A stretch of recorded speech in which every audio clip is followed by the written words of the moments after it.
How have Latin Americans benefited from Pentecostalism, and can that movement offer something to others as well? The new kid on the block, Pentecostalism, is often associated with prosperity theology, including in Latin America. Indeed, many Pentecostal congregations in that region have a prosperity rhetoric, such as the dubious belief that health and wealth are always God's will for Christians. Nonetheless, a closer examination into Latin American Pentecostalism reveals a couple of aspects of the movement which are perhaps not fully visible to the global north. First, the resocialization factor. Pentecostalism is largely a faith of the poor, the socially excluded, and non-whites in Latin America. Those groups have long suffered from racism as well as from being labeled non-persons by society. According to the concept of non-persons, low-income workers lack social status, many times being virtually invisible in society. It is then understandable that those shunned by society at large have welcomed the Pentecostal belief that anyone may receive the Holy Spirit and even play a role in Pentecostal services. That lay participation has included, for example, reading scriptural passages, singing a hymn, sharing a personal testimony, and so forth. Such a resocialization has also included women whose active participation in services and leadership depart from the traditional Christian environments of male leadership in that region. The second factor is not unrelated to the first. 80% of Pentecostals live below the poverty line.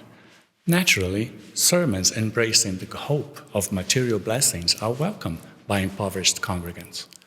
However, one must consider personal definitions of blessings in different countries. While blessings might include an abundance of riches in more developed nations, among the less developed global south, blessings frequently mean enduring another day with some dignity amidst severe hardships.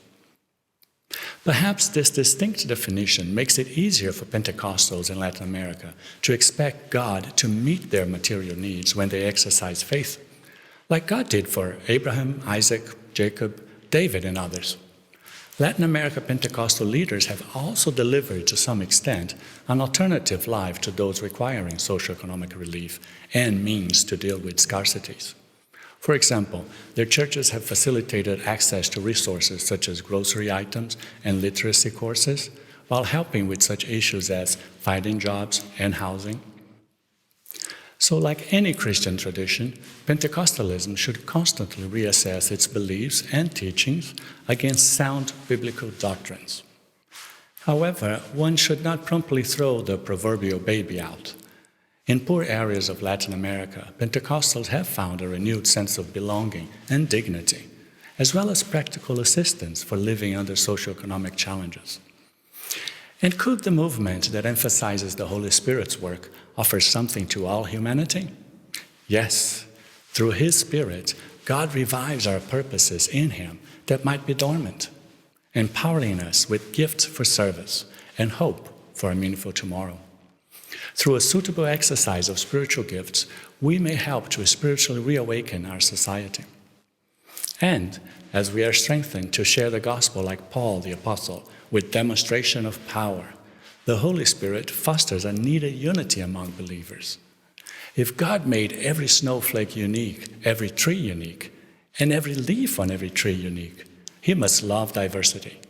In a similar way, unique Christian traditions may remain diverse and visibly united while making disciples of the nations.